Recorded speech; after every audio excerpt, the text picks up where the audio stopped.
সন্ধ্যায় বিএনপি জামায়াতের সঙ্গে বসছেন প্রধান উপদেষ্টা। চলমান রাজনৈতিক পরিস্থিতি নিয়ে হবে আলোচনা।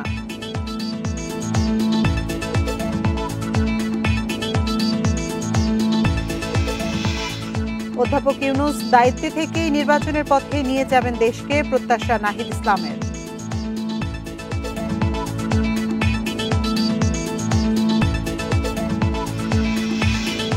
সেনাবাহিনীকে বিতর্কিত করলে গভীর সংকটে পড়বে দেশ, আলোচনায় সমস্যার সমাধান সম্ভব বললেন জামায়াতের আমির।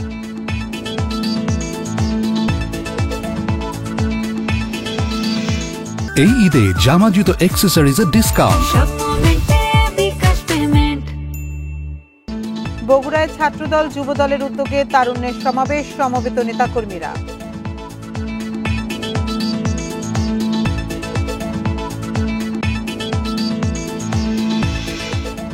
এবং ৮ দিনের নোটিশে সরকারি চাকরি থেকে অব্যাহতির বিধান বাতিলের দাবি, সচিবালয়ে বিক্ষোভ।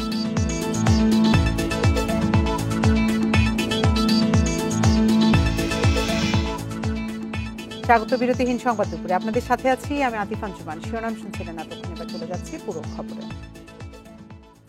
প্রধান উপদেষ্টা অধ্যাপক ডক্টর মোহাম্মদ ইউনূসের সাথে আজ বৈঠক করবে বিএনপি ও জামায়াতে ইসলামী। সন্ধ্যার পর প্রধান উপদেষ্টার বাসভবন যমুনায় পৃথকভাবে হবে এই বৈঠক।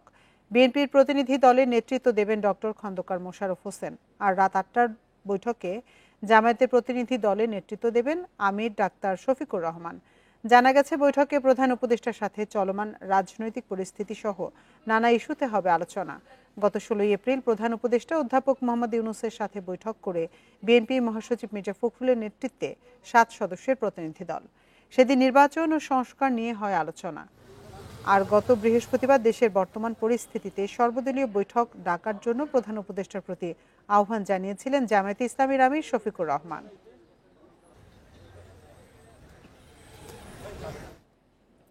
প্রধান উপদেষ্টা অধ্যাপক ডক্টর মোহাম্মদ ইউনূস দায়িত্বে থেকে দেশকে নির্বাচনের পথে নিয়ে যাবেন বলে আশা প্রকাশ করেছেন এনসিপির আহ্বায়ক নাহিদ ইসলাম।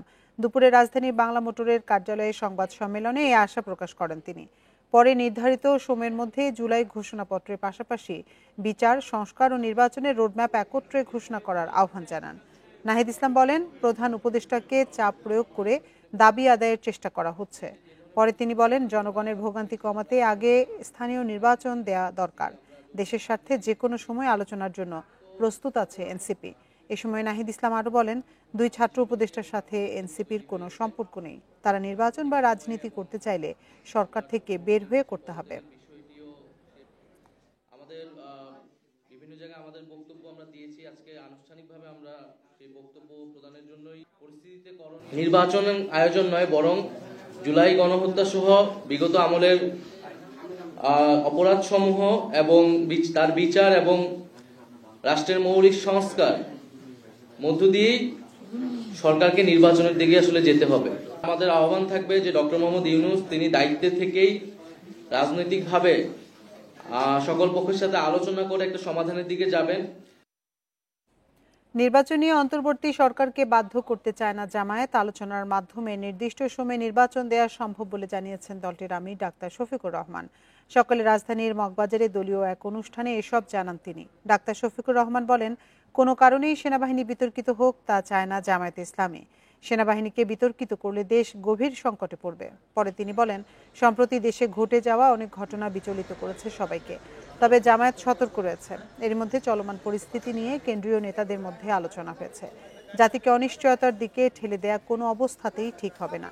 আলাপ আলোচনার মাধ্যমে সব সমস্যার সমাধান সম্ভব বলেও জানান জামায়াতের আমির। আমরা আমাদের বন্ধুদের কাছে ইতিবাচক ভূমিকাই প্রত্যাশা করব। আমাদের প্রধান উপদেষ্টা বলেছেন, একাধিকবার বলেছেন,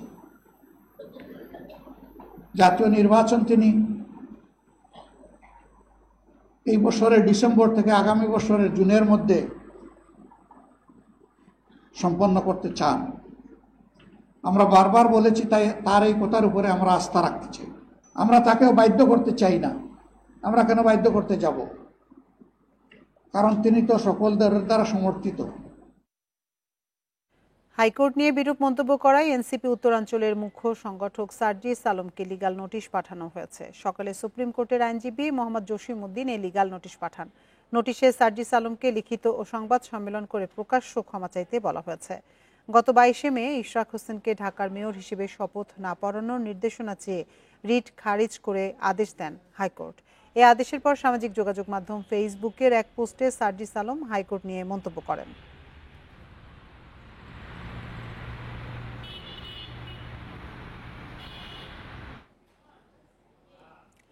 বগুড়ায় যুবদল, স্বেচ্ছাসেবক দল ও ছাত্র দলের আয়োজনে তারুণ্যের রাজনৈতিক অধিকার প্রতিষ্ঠার সমাবেশ অনুষ্ঠিত হচ্ছে। বিকেল 3টায় শহরের সূত্রাপুর সেন্ট্রাল হাই স্কুল মাঠে এ সমাবেশ আয়োজন করা হয়েছে। এরই মধ্যে সমাবেশ স্থলে রাজশাহী ও রংপুর বিভাগের প্রতিটি জেলা উপজেলা থেকে নেতাকর্মীরা জড়ো হয়েছেন। সেই সাথে অব্যাহত আছে প্রস্তুতি সভাও। এই সমাবেশের উদ্দেশ্য হল বিএনপির 31 দফা রূপরেখা বাস্তবায়নে তরুণ সমাজকে নীতি প্রণয়ন প্রক্রিয়ায় সম্পৃক্ত করা। সমাবেশের এই আয়োজনে বিষয়ভিত্তিক পলিসি সংলাপে গুরুত্ব দেওয়া হচ্ছে। সেই সাথে কর্মসংস্থান, শিক্ষা, স্বাস্থ্য, কৃষি, প্রযুক্তি ও রাজনৈতিক অধিকারের মতো গুরুত্বপূর্ণ বিষয় নিয়েও তরুণদের মতামত ও ভাবনা তুলে ধরা হবে।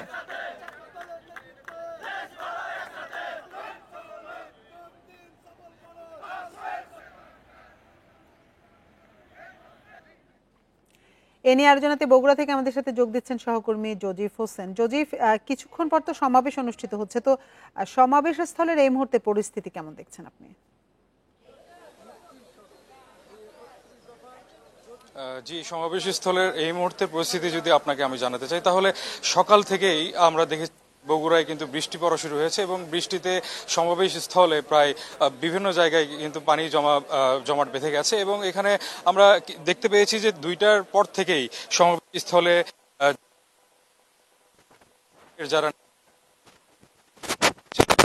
তারা এই সমাবেশকে যাতে সফল করতে পারেন সেই জন্য কিন্তু তারা সব ধরনের প্রস্তুতি নিয়ে রেখেছেন। এখানে প্রায় 2 দিন আগে থেকে কেন্দ্রীয় যারা নেতাকর্মীরা রয়েছেন তারা কিন্তু এসেছেন এবং আজকের এই সমাবেশের যে প্রধান অতিথি তার মধ্যে রয়েছেন জাতীয় স্থায়ী কমিটির বিএনপির সদস্য নজরুল ইসলাম খান। এছাড়াও রয়েছেন বিশেষ অতিথি হিসেবে বিএনপির সিনিয়র যুগ্ম মহাসচিব রুহুল ছাত্রদল এবং যুব দলের যারা সভাপতি, সাধারণ সম্পাদক রয়েছেন তারাও কিন্তু উপস্থিত থাকবেন বলে আমরা জানতে পেরেছি। তো এই মুহূর্তে আসলে সমাবেশ স্থলে রাজশাহী এবং রংপুর বিভাগের যে নেতাকর্মীরা রয়েছেন তারা কিন্তু সমাবেশ স্থলে আসতে শুরু করেছেন এবং তারা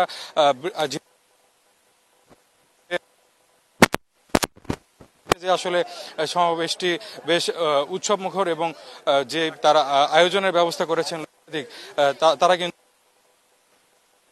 আয়োজনের মানুষজন আসবেন সেটা কিন্তু তারা টার্গেট সমাবেশ স্থলে আরো কিছু মানুষজন আমরা দেখতে পাচ্ছি যে ওই পাশের যে গেটটি সেই গেটটি থেকে তারা আসছেন। এইভাবে আসলে তরুণদের যে সমাবেশ, এই তরুণদের সমাবেশকে ঘিরে যাতে সব ধরনের তরুণদের যে প্রত্যাশা, আশা সেগুলো যাতে তুলে ধরা সম্ভব হয়, এটাই কিন্তু এই সমাবেশের মূল লক্ষ্য। এবং তারা যেটি বলছেন যে শিক্ষা, সংস্কৃতি, পরিবেশ সহ বিভিন্ন ধরনের যে বিষয়গুলো রয়েছে সেগুলো যাতে আগামী বাংলাদেশ গড়ে তুলতে সহায়ক ভূমিকা রাখে সেই ব্যবস্থা কিন্তু তারা করবেন বলে এই সমাবেশ থেকে প্রত্যাশা করছেন। তো এই সমাবেশে তরুণদেরই আসলে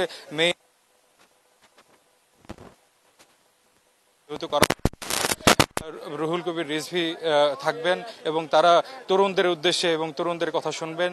তরুণরা কি প্রত্যাশা করছেন আগামীর বাংলাদেশে এবং তরুণ রাজনীতিবিদ যারা গড়ে উঠবেন তাদের যাতে সব ধরনের ব্যবস্থা করা সম্ভব হয় সেটিও কিন্তু বিএনপির পক্ষ থেকে তারা আশা ব্যক্ত করেছেন।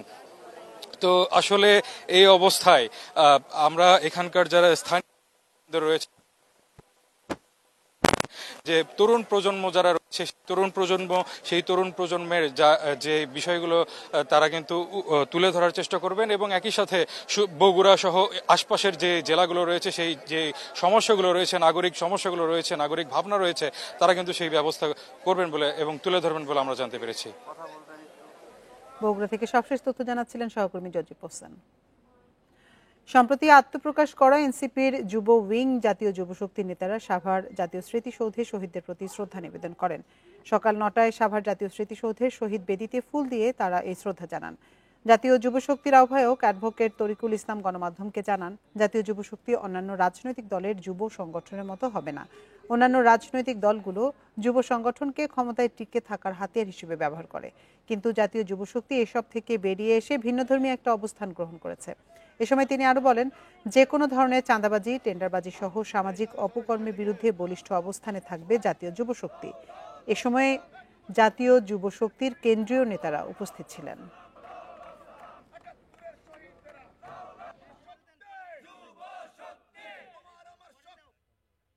যুবশক্তি একটি ভিন্নতর অবস্থান গ্রহণ করবে এবং এই ধরনের যে কোনো ধরনের অন্যায়, যে কোনো ধরনের টেন্ডারবাজি, চাঁদাবাজি, সামাজিক যেই অপকর্ম রয়েছে সেগুলোর বিরুদ্ধে জাতীয় যুবশক্তি বলিষ্ঠ অবস্থান ব্যক্ত করবে। চাকরি আইন সংশোধন করে তদন্ত ছাড়াই ৮ দিনের নোটিশে সরকারি কর্মচারীকে অব্যাহতি দেওয়ার বিধান বাতিলের দাবিতে বিক্ষোভ করেছেন সচিবালয়ের কর্মকর্তা কর্মচারীরা। বেলা ১১টার দিকে এই কর্মসূচি পালন করেন তারা। সচিবালয় কর্মকর্তা কর্মচারী সংযুক্ত পরিষদের সভাপতি নুরুল ইসলাম জানান, সরকারি চাকরি আইন ২০১৮ সংশোধন করে বিলুপ্ত ১৯৭৯ সালের বিশেষ আইনের বিধান যুক্ত করা হয়েছে। এটি বাতিলের দাবি জানান তিনি। কর্মচারীদের জীবনমান উন্নয়ন ও পেশাগত বিকাশের পরিবর্তে নির্যাতনমূলক কালো আইন, ব্যক্তিগত দাসত্ব ও ভয়ভীতির পরিবেশ তৈরি করে সচিবালয়কে অশান্ত করার অপচেষ্টা চলছে বলে অভিযোগ করেন তিনি। বলেন, কর্মচারীদের মধ্যে আতঙ্ক ও ভীতিকর পরিবেশ তৈরি হয়েছে। কর্মচারীদের উপর এমন কানুন চাপিয়ে দিলে বর্তমান সরকারের বৈষম্য বিরোধী নীতি ও ভাবমূর্তি ক্ষুণ্ণ হবে বলেও জানান তিনি। প্রশাসনের শৃঙ্খলা ফেরাতে সম্প্রতি সরকারি চাকরি অধ্যাদেশের খসড়া করেছে জনপ্রশাসন মন্ত্রণালয়। উপদেষ্টা পরিষদের অনুমোদনের জন্য এটি মন্ত্রিপরিষদ বিভাগে রয়েছে বলেও জানান নুরুল ইসলাম। গণ অভ্যুত্থানের মধ্য দিয়ে এদেশের ছাত্র জনতা ঐক্যবদ্ধ হয়েছে। এই শক্তিকে কাজে লাগিয়ে ফারাক্কা লং মার্চের পথ আবারও প্রশস্ত হয়েছে। দুপুরে রাজধানী বিশ্ব সাহিত্য কেন্দ্রে ফারাক্কা লং মার্চে ৪৯তম দিবস উপলক্ষে আয়োজিত এক আলোচনা সভায় এসব জানান বক্তারা। পরে তারা নদীমাতৃক দেশকে বাঁচানোর জন্য আবারও রাজনীতি শুরু করতে হবে বলেও জানান বক্তারা। বলেন, ফারাক্কা লং মার্চের ৫ দশক পেরিয়ে গেলেও কাঙ্ক্ষিত দাবি ন্যায্যতা আদায় করা এখনো সম্ভব হয়নি। ভারতের দেয়া বাঁধ রাজনৈতিক হাতিয়ার হিসেবে ব্যবহার করা হচ্ছে। এখন নিজেদের পানির হিস্যা নিজেদের আদায় করতে হবে। দাসসুলভ মনোভাবও পরিবর্তন করতে হবে। পানির ন্যায্যতা আদায়ে কোনো আপোষ না করারও আহ্বান জানান বক্তারা।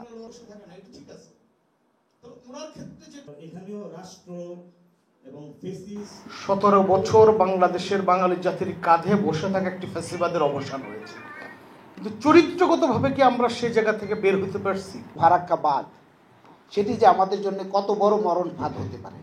মুক্তিযুদ্ধে ভারত যে সহায়তা করেছে তার চেয়ে বহুমূল্য আমাদেরকে দিতে হবে।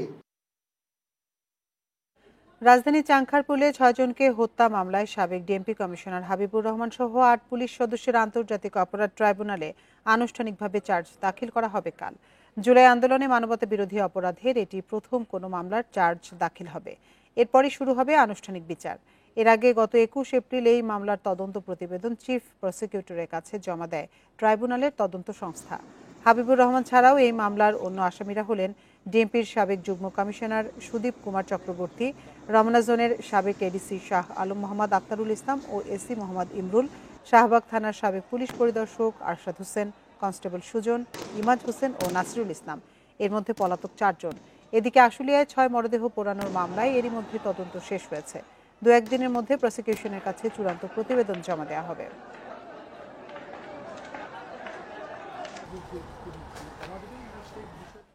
চট্টগ্রামের ২ গ্রুপের গোলাগুলিতে শীর্ষ সন্ত্রাসী সাজ্জাদের সহযোগী ঢাকাইয়া আকবর সহ ২ জন গুলিবিদ্ধ হয়েছেন। শুক্রবার রাতে পতেঙ্গা এলাকায় গোলাগুলির ঘটনা ঘটে। পুলিশ জানায়, সন্ধ্যার দিকে পতেঙ্গা এলাকায় ২ গ্রুপের মধ্যে গোলাগুলি হয়। এ সময় স্থানীয়রা আহত ২ জনকে উদ্ধার করে চট্টগ্রাম মেডিকেল কলেজ হাসপাতালে পাঠায়। এ ঘটনায় এখন পর্যন্ত কাউকে আটক করা যায়নি। জড়িতদের ধরতে অভিযান চলছে। হাসপাতাল কর্তৃপক্ষ জানায়, আকবরের বুকে ও জান্নাতুল বাকির পেটে গুলি লেগেছে। এর মধ্যে আকবরের অবস্থা আশঙ্কাজনক।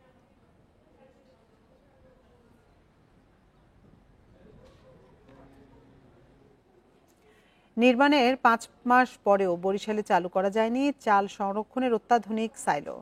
তবে যন্ত্রপাতি সচল রাখতেই প্রতি মাসে বিদ্যুৎ বিল সহ আনুষঙ্গিক খরচ হচ্ছে ১০ লাখ টাকা। দক্ষ জনবল ও চাল সরবরাহ না থাকায় এ অবস্থা বলে দাবি প্রকল্প সংশ্লিষ্টদের। বরিশাল বিভাগের ৬ জেলার খাদ্য সংরক্ষণ নিশ্চিতে ২০২১ সালের জুনে কীর্তনখোলা নদীর পাড়ে স্টিল রাইস সাইলো নির্মাণ শুরু হয়, যা শেষ হয়েছে গত ডিসেম্বরে। তবে এখনও চালু করা যায়নি অত্যাধুনিক এই চাল সংরক্ষণাগার।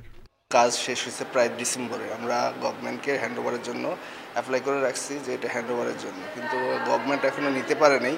আমাদের ডিসেম্বর থেকে আমাদের দেখা গেছে অতিরিক্ত সিকিউরিটি, তারপরে বিদ্যুৎ, সব কিছু নিয়ে অতিরিক্ত টাকা গুনতে হচ্ছে।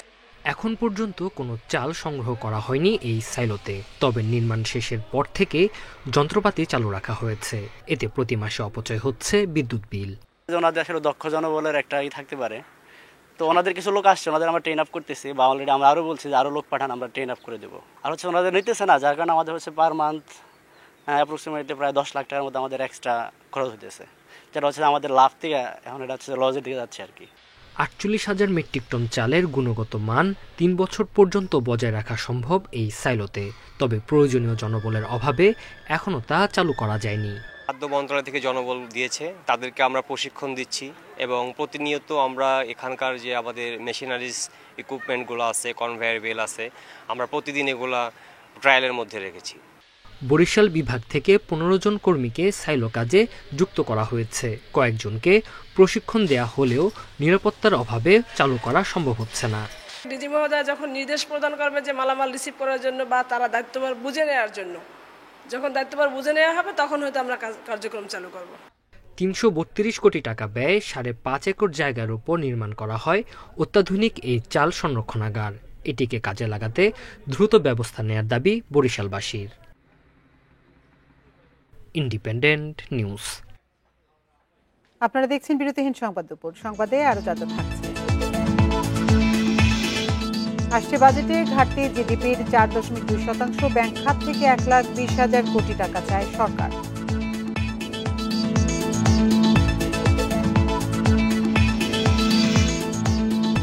দেশে প্রতি বছর বজ্রপাতে মারা যায় ৩০০-র বেশি, হতাহতের বেশিরভাগই কৃষক ও জেলে।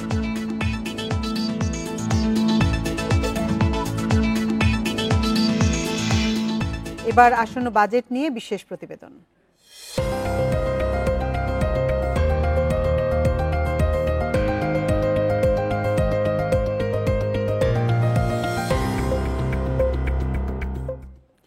আগামী অর্থবছরে বাজেট ঘাটতি জিডিপির ৪.২% রাখা হতে পারে। এ ঘাটতি পূরণে দেশি বিদেশি উৎস থেকে ঋণ নেওয়া হবে।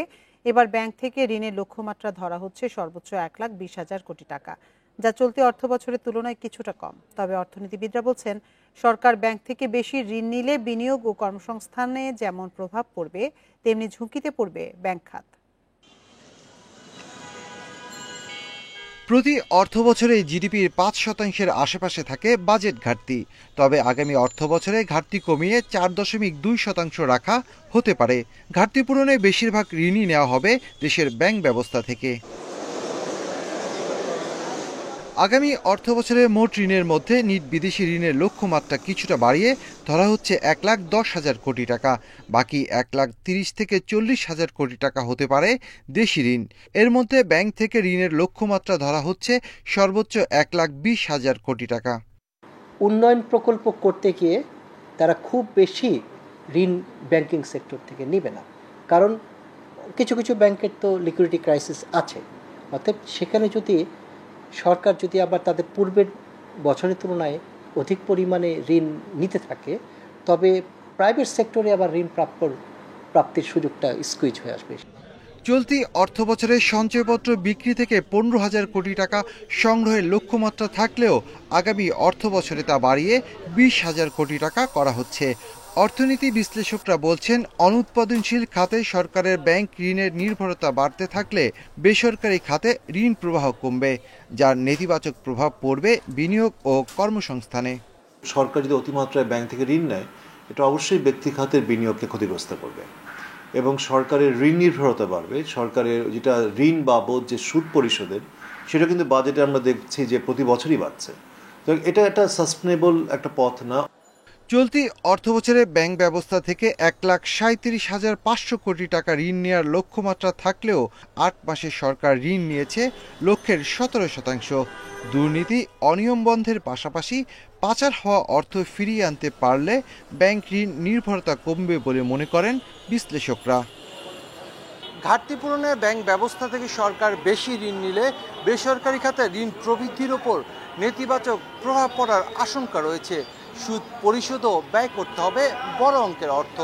তাই এ বিষয়ে সতর্ক থাকার পরামর্শ বিশেষজ্ঞদের। Shafil Alam Sujan, independent news, Dhaka. ঈদের আগে বাজারে 1000, 50 ও 20 টাকার নতুন নকশার নোট ছাড়া হবে। কোনো ব্যক্তির ছবি থাকবে না বলে জানিয়েছেন বাংলাদেশ ব্যাংকের governor doctor Ahsan H Mansur. দুপুরে রাজধানীর PKSF ভবনে আয়োজিত এক অনুষ্ঠানে এসব জানান তিনি। পরে এক প্রশ্নের জবাবে বলেন, বিদেশে পাচার হওয়া অর্থ ফিরিয়ে আনতে বিদেশিদের সহযোগিতা চাওয়া হচ্ছে।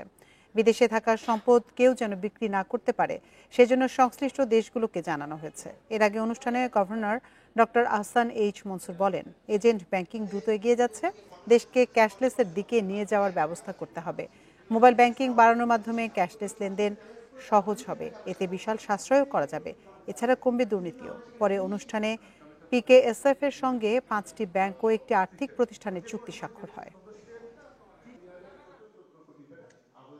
আমাদের যে চুরি করা অর্থ আমরা ফেরত নিয়ে আসবো, এটা আমাদের পলিটিক্যাল কমিটমেন্ট। যা আন্তর্জাতিক সম্প্রদায় তারাও কিন্তু একটা চাপের মধ্যে আছে। ফাইন্যান্সিয়াল টাইমস বলি, আমাদের লন্ডন টাইমস বলি, এরা কিন্তু এবং আল জাজিরা বলি, এরা কিন্তু বাংলাদেশের এই অর্থ পাচার করা নিয়ে বড় বড় আর্টিকেল লিখছে। আগামীতে আরো আসবে। সাতক্ষীরায় জাল ডলার, জাল টাকা ছাপানোর মেশিন সহ প্রতারক চক্রের 2 সদস্যকে আটক করেছে সেনাবাহিনী। শুক্রবার সন্ধ্যায় পৌরসভার কাটিয়া এলাকায় অভিযান চালিয়ে তাদের আটক করা হয়। আটককৃতরা হলেন শ্যামনগর উপজেলার পূর্ব বিরালক্ষী গ্রামের জুলকারনাইন সানা ও উত্তর আটুলিয়া গ্রামের রাসেল গাজী। সদর আর্মি ক্যাম্পের কমান্ডার মেজর মুশফিক আহমেদ জানান, কাটিয়া এলাকায় একটি বাড়ি ভাড়া নিয়ে বিভিন্ন দেশের ডলার ও টাকা ছাপিয়ে মানুষের সাথে প্রতারণা করছিল প্রতারক চক্রটি। গোপন সংবাদের ভিত্তিতে বাড়িতে অভিযান চালায় তাদের আটক করা হয়। এ সময়ে একটি কালার প্রিন্টার, একটি ল্যাপটপ, 3টি স্মার্টফোন, নগদ 52,000 টাকা ও অন্যান্য মালামাল জব্দ করা হয়। আটককৃতদের সদর থানায় হস্তান্তর করা হয়েছে।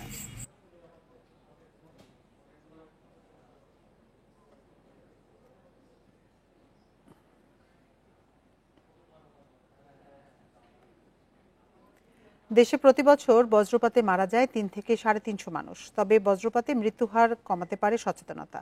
আবহাওয়াবিদ ও গবেষকরা বলছেন, বেশ কিছু সতর্কতামূলক পদক্ষেপে মৃত্যু কমানো সম্ভব অনেকাংশে। বিশ্বে বজ্রপাত প্রবণ দেশগুলোর মধ্যে একটি বাংলাদেশ। সুনামগঞ্জ, সিলেট, জামালপুর, শেরপুর, সিরাজগঞ্জ, পাবনা, টাঙ্গাইল ও রাজশাহীতে বজ্রপাতের রেকর্ড বেশি। তালিকায় আছে বগুড়াও। এবার বর্ষার আগেই নিয়মিত বৃষ্টির সঙ্গে হচ্ছে বজ্রপাতও। চলতি মাসের শুরুতেই বগুড়ার সারিয়াকান্দিতে বৃষ্টির মধ্যে বজ্রপাতে মারা গেছেন 2 ভাই। ধুনাটেও মৃত্যু হয়েছে আরও 2 জনের। এবছর জেলায় বজ্রপাতে মারা গেছে অন্তত 7 জন। তথ্য উপাত্ত থেকে দেখা যায়, বজ্রপাতে হতাহতের বেশিরভাগই কৃষক ও জেলে। আবহাওয়াবিদরা বলছেন, সতর্ক হলেই মৃত্যুর হার কমতে পারে 70 থেকে 90% পর্যন্ত। কারণ মাঠে যেখানে কাজ করে, ধানের ক্ষেতে কাজ করে, তার হাইটটাই বেশি এবং তাকে টার্গেট বেশি করে। এবং আমরা দেখছি যে সবচেয়ে বেশি মারা যাচ্ছে কৃষক ভাইরাই।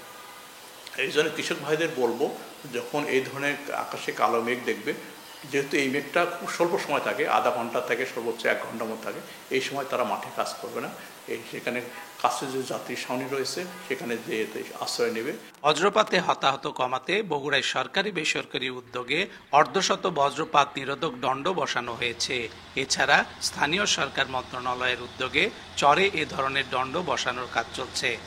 আমরা যে বজ্রপাত নিরোধক ডিভাইসটি স্থাপন করেছি, এটার এরিয়া হচ্ছে, যদি বসতি হয় তাহলে 1 কিলোমিটার পর্যন্ত, আর যদি খোলা মাঠে হয় তাহলে 1.5 থেকে 2 কিলোমিটার কাভারেজ দিয়ে থাকে। বিদেশি একটি প্রতিষ্ঠানের প্রতিবেদনে বলা হয়েছে, বাংলাদেশে বছরে প্রতি বর্গ কিলোমিটার এলাকায় বজ্রপাত হয় গড়ে 50টি। Hasibur Rahman, independent news, Bogura. চট্টগ্রাম, খুলনা সহ 7 জেলায় আজ বজ্রবৃষ্টি হতে পারে। এসব এলাকার দক্ষিণ পূর্ব দিক দিয়ে ঘন্টায় 45 থেকে 60 কিলোমিটার বেগে ঝোড়ো হাওয়া বয়ে যাওয়ার আশঙ্কা রয়েছে। নদী বন্দরগুলোতে জারি রয়েছে 1 নম্বর সতর্ক সংকেত। আবহাওয়া অধিদপ্তরের তথ্যানুসারে আজ সারা দেশে দিন ও রাতের তাপমাত্রা প্রায় অপরিবর্তিত থাকতে পারে। আগামী 4 দিন ঢাকা সহ বিভিন্ন জেলায় বৃষ্টি হতে পারে। মঙ্গলবার উত্তর বঙ্গোপসাগরে লঘুচাপ সৃষ্টির শঙ্কা রয়েছে। ভোর 6টা পর্যন্ত গত 24 ঘন্টায় দেশের সর্বোচ্চ তাপমাত্রা রেকর্ড হয় মোংলায় 35 ডিগ্রি সেলসিয়াস। এ সময় সর্বোচ্চ বৃষ্টি রেকর্ড করা হয় সন্দ্বীপে 53 মিলিমিটার।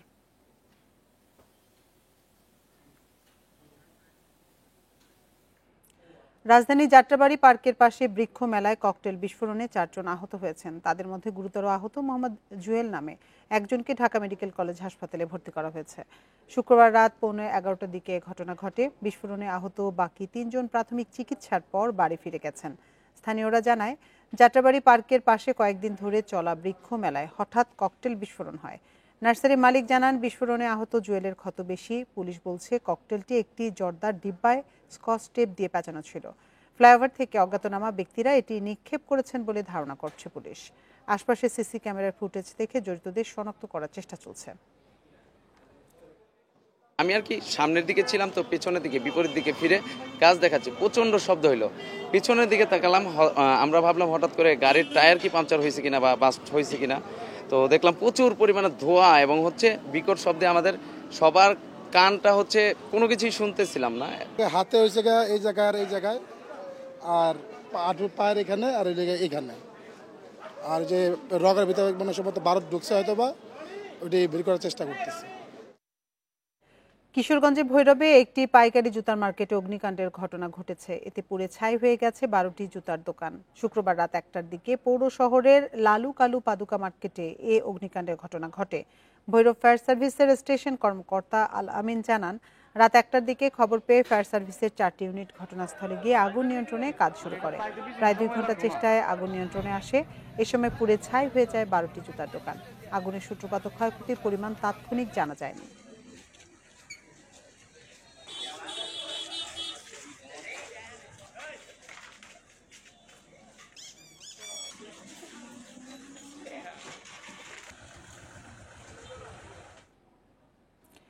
এবার কোরবানির বড় চমক, নাটোরের 25 মণ ওজনের বাদশা গরুটির দাম চাওয়া হচ্ছে 12 লাখ টাকা। তবে দাম নিয়ে আলোচনার সুযোগ রয়েছে। নোয়াখালীতে আলোচনার কেন্দ্রবিন্দু হোলস্টাইন ফ্রিজিয়ান জাতের ষাঁড় তুফান। 24 মণ ওজনের তুফানের প্রতি মাসের খাবার খরচ 65,000 টাকা। কোরবানি উপলক্ষে নাটোরের নলডাঙ্গার কৃষক আব্দুল মজিদ 25 মণ ওজনের গরু প্রস্তুত করেছেন। গরুটির নাম রাখা হয়েছে বাদশা। আর বাদশাকে দেখতে ভিড় করছেন উৎসুক জনতা। ক্রেতাও আসতেছে, প্লাস এলাকাবাসী যত আছে পার্শ্ববর্তী এলাকার লোক সকাল বিকাল দেখতেছে। 25 মণ ওজনের গরুটির দাম চাওয়া হয়েছে 12 লাখ টাকা। আর সাথে ক্রেতার জন্য একটি খাসি ফ্রি। ক্রেতা আসলে আলোচনা সাপেক্ষে দাম ঠিক করা হবে, তবে এই গরুটার সাথে একটা খাসি ফ্রি দেবো। গরুটা কিনে আনে, তখন আমি খুশি হয়ে নাম রাখি নাটোরের বাদশা। উপজেলা প্রাণী সম্পদ কর্মকর্তা জানিয়েছেন, গরুটিকে প্রাকৃতিকভাবে দেশীয় খাবার দিয়ে লালন পালন করা হয়েছে। আনুমানিক ওজন প্রায় 1000 কেজি, প্রায় 25 মণ, এবং গরুটি সে সম্পূর্ণ প্রাকৃতিক উপায়ে ঘরে তৈরি খাবার দিয়ে, গম ভাঙা, ভুট্টা ভাঙা, ডাল ভাঙা এই মিশ্রণ খাবার দিয়ে এবং নিয়মিত কৃমিনাশক করে, এবং কোরবানির আগেই সে লাম্পি, যে বর্তমান সংক্রামক লাম্পি রোগের টিকাও নিয়েছেন। গরুটি প্রস্তুত আছে। নোয়াখালীতে আলোচনার কেন্দ্রবিন্দু হোলস্টাইন ফ্রিজিয়ান জাতের ষাঁড় তুফান। 24 মণ ওজনের তুফানের খাদ্য তালিকায় প্রাকৃতিক খাবারের সঙ্গে রয়েছে আপেল, কমলা, মাল্টা, কলাসহ নানা রকম ফলমূল। 25 মাসে যদি 25 মণ হয়, সেই ক্ষেত্রে আমার মনে হয় এই গরুটা এত কম ডিউরেশনের মধ্যে এত ওয়েট, এটা আমার মনে হয় বাংলাদেশের সেরা গরু হবে বলে আমি মনে করি। শখের বর্ষে 5 মাস আগে ষাঁড়টি চট্টগ্রাম থেকে আনেন নোয়াখালী সদর উপজেলার চিকিৎসক। 6 ফুট উচ্চতার ষাঁড়ের দাম ধরা হয়েছে 12 লাখ টাকা। সোহেলি জাহান, ইন্ডিপেন্ডেন্ট নিউজ। কক্সবাজার সমুদ্র সৈকতে ভেসে এলো বিরল প্রজাতির ডলফিন। শুক্রবার বিকেলে ইনানী সৈকতের পাথরে আটকা পড়ে ডলফিনটি। ধারণা করা হচ্ছে 10 ফুট দৈর্ঘ্যের ডলফিনটি ইরাবতী প্রজাতির। কক্সবাজার দক্ষিণ বন বিভাগের ইনানীর রেঞ্জ কর্মকর্তা ফিরোজ আল আমিন জানান, সৈকতের পাথরে ডলফিনটি আটকে পড়ে থাকতে দেখেন পর্যটকরা। পরে বীজকর্মী সহ স্থানীয় ব্যবসায়ীরা ডলফিনটিকে উদ্ধার করে। ডলফিনের পেটে ও মাথায় আঘাতের চিহ্ন রয়েছে। পরে আহত ডলফিনটিকে প্রাথমিক চিকিৎসা দিয়ে সন্ধ্যার দিকে সাগরে ছেড়ে দেওয়া হয়। এর আগে ফেব্রুয়ারি মাসে হিমছড়ি, ইনানি ও সোনারপাড়া সৈকতে 4টি মৃত ডলফিন ভেসে এসেছিল।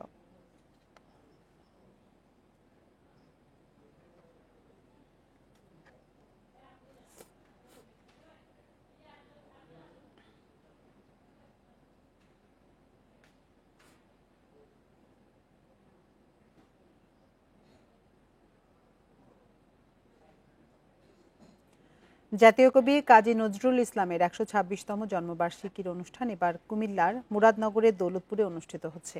নার্গিস নজরুলের স্মৃতি বিজড়িত দৌলতপুরে চলছে শেষ মুহূর্তের প্রস্তুতি। জাঁকজমকপূর্ণভাবে কবির জন্মবার্ষিকী উদযাপনে আয়োজন চলছে ময়মনসিংহ। 3 দিনব্যাপী আলোচনা সভা, সাংস্কৃতিক অনুষ্ঠান ছাড়াও থাকবে গ্রামীণ মেলা। 24-এর গণ অভ্যুত্থান কাজী নজরুলের উত্তরাধিকার নামে কুমিল্লায় জাতীয় কবির 126তম জন্মদিন উদযাপনের আয়োজন চলছে।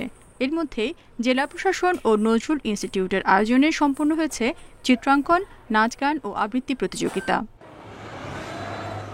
উৎসব উপলক্ষে জেলা শিল্পকলা একাডেমি প্রাঙ্গণ প্রস্তুত করা হয়েছে। এছাড়া নানা অনুষ্ঠানের জন্য সাজানো হয়েছে কবির স্মৃতি বিজড়িত মুরাদনগর উপজেলার দৌলতপুর।